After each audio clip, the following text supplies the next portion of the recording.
What's going on, YouTube? Well, we're back again with another flea market finds video. Pretty excited about today's flea market find. It's not really today. It was actually kind of Friday. I work nights, so a lot of times I go to the flea market Friday during the day. Usually there's nobody there. Plus the one vendor kind of freshens up the inventory right before Saturday, so I kind of get like a first look-see. Haters gonna hate. Anyway, so what do we have? What is this monstrosity? This is freaking pure awesomeness right here. This is a Colombian number 3A, made in Cleveland, Ohio. Patent pending. Pattern maker's Vise. I actually knew the guy had this. I think I've talked about this before. I go to this flea market all the time. I've become friends with a couple of the vendors and the guy that runs the flea market. They see me in there a lot, so, and I buy a lot, mostly from this one vendor there, because he's into the stuff I'm into, old tools, stuff like that. A lot of times he sets stuff aside for me. This is one of those items. I had talked to him about this Vise maybe a year ago, and he's one of those guys where he's not in a hurry to do anything, and I kept on him about this Vise, and then finally it was a couple weeks ago, I'm like, man, I'd really like to get that pattern maker's Vise, because when he told me about it, I knew what it was, and I knew how freaking awesome it would be. And he's like, I'll get it in there, and he finally came through. So I came in Friday. He's like, the vendor wasn't there, but the owner was like, hey, he said something back there for you. He said you'd know what it was, and I walk around the corner, and there it was.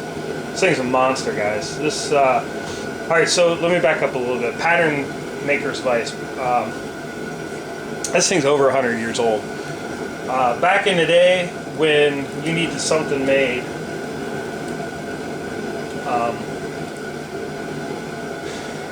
highly skilled craftsmen would make what they would call a pattern, and then from that pattern they would mass produce whatever said item would be. So this was before CNC machines, obviously, and where everything was done by hand. So what this Vise gives you the capabilities of is, it's obviously got a huge clamping area. The jaws on this thing are 16 inches wide and 7 inches tall. So got a huge set of jaws. It's got a twin screw mechanism. There's I'm sorry, a single screw with twin beams for the jaws to move in and out of. So obviously the jaws move in and out. I'm not sure what the capacity is. I think it's 18 inches. So 18 inches of depth is what these jaws will move in and out of. If you look up here, this is the mounting plate.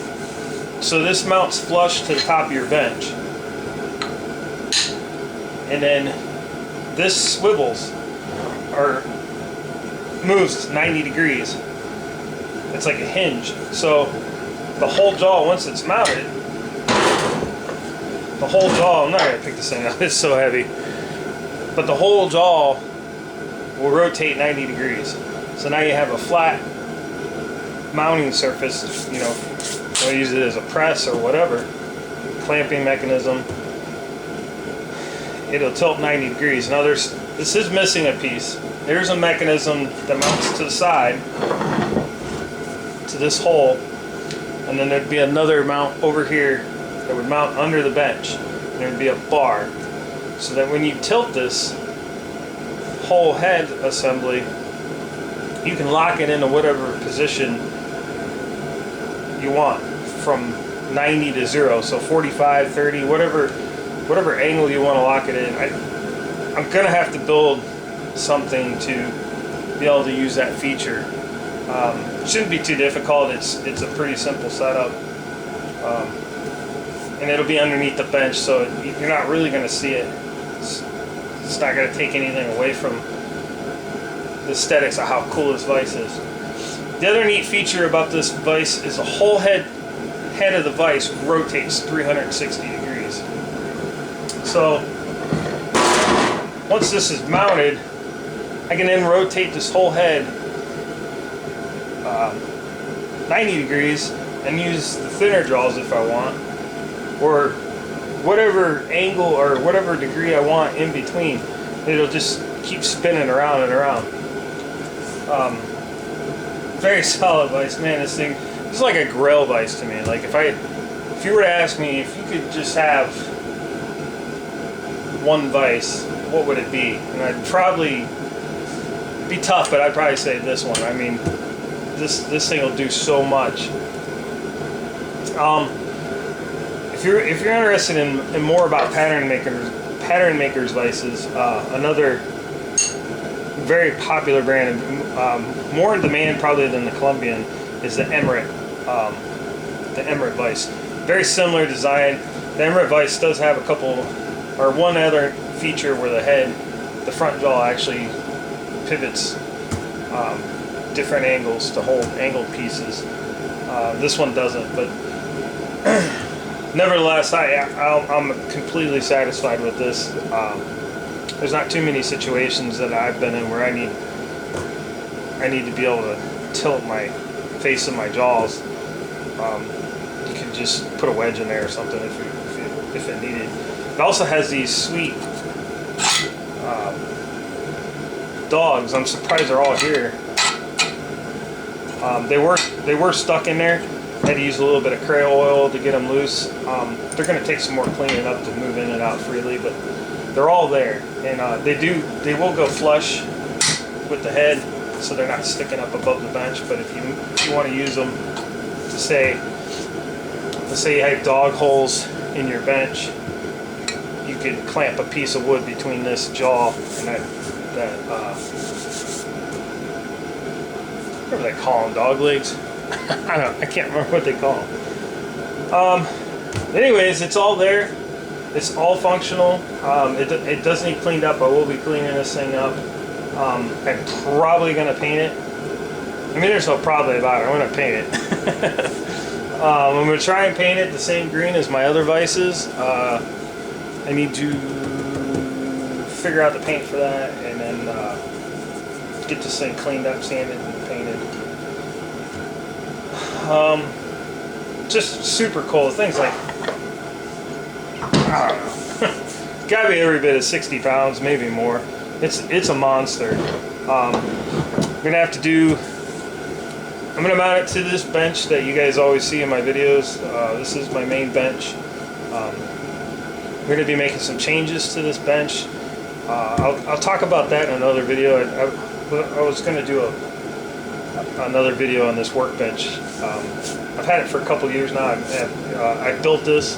I think I can't remember if the video's on this channel or not, but I did a little video on it. It's all out of reclaimed lumber.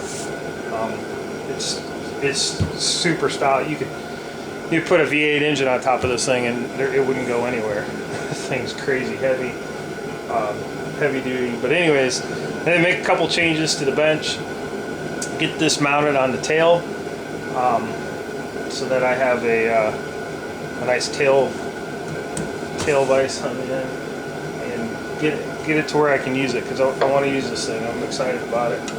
It's going to be highly used in my shop.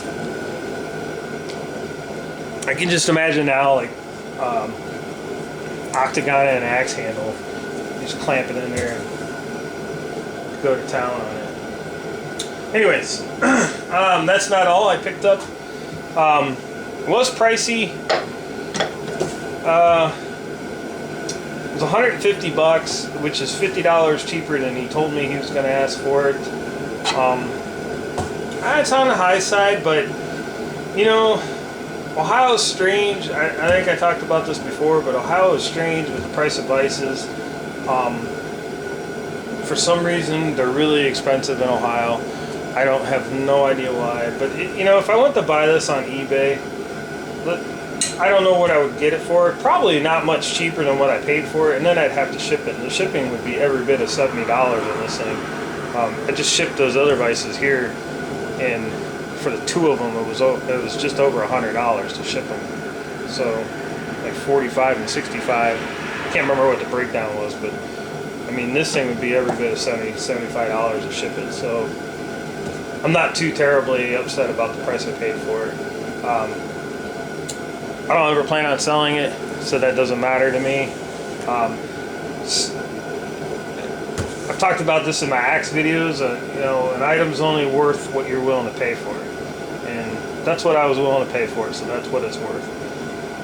I can hear some guys right now be like, "I'd never pay that much for it." Well, then you'd never own one. So you don't want it bad enough, I guess. I don't know. I'm not rich, guys. But you know, when I buy something, I buy what I want, and you know, if it means I can't buy some other stuff for a while, then that's what it is. It is what it is. So enough about that. So what else did we get? Well, picked up a couple more distant. Let's see if I can read this.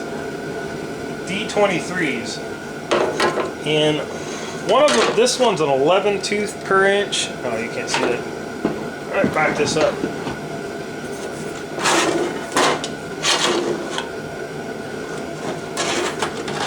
Yeah, I'll just hold it up.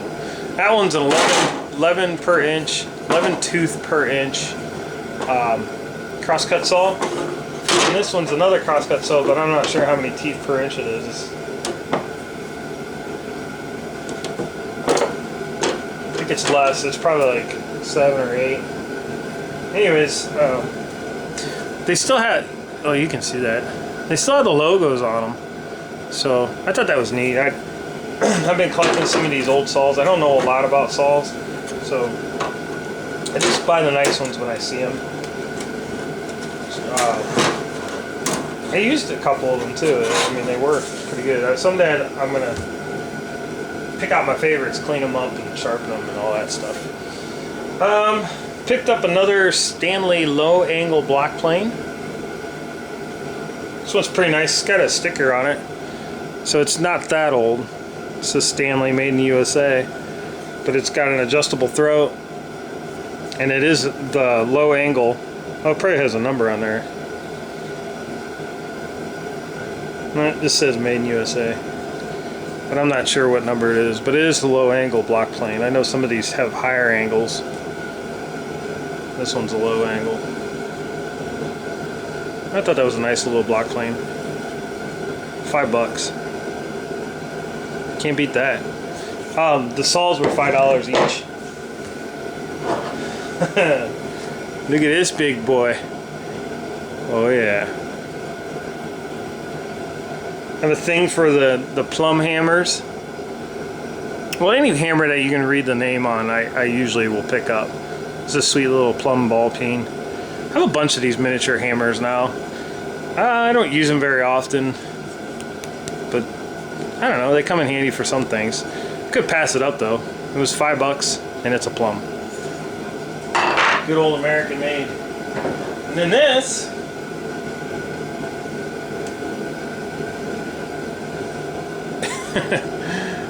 is like the world's smallest blacksmith vise. Jaws work and everything. It's got a little spring in there.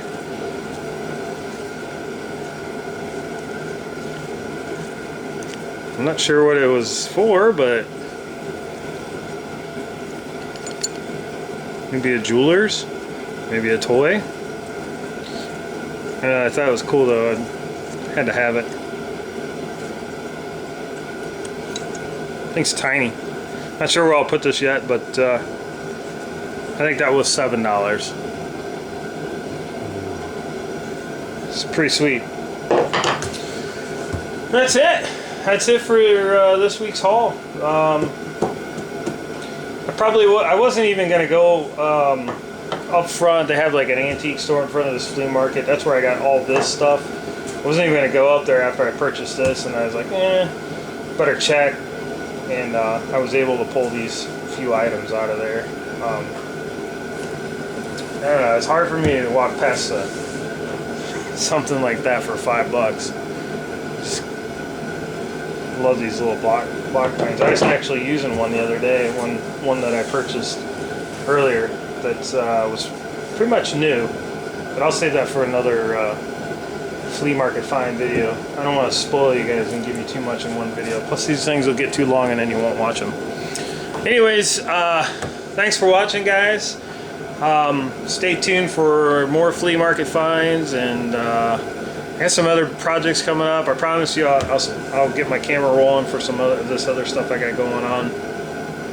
Kind of in limbo here, waiting for a pretty big shipment to come, and then I can get rolling on some other projects. But stay tuned for more great videos.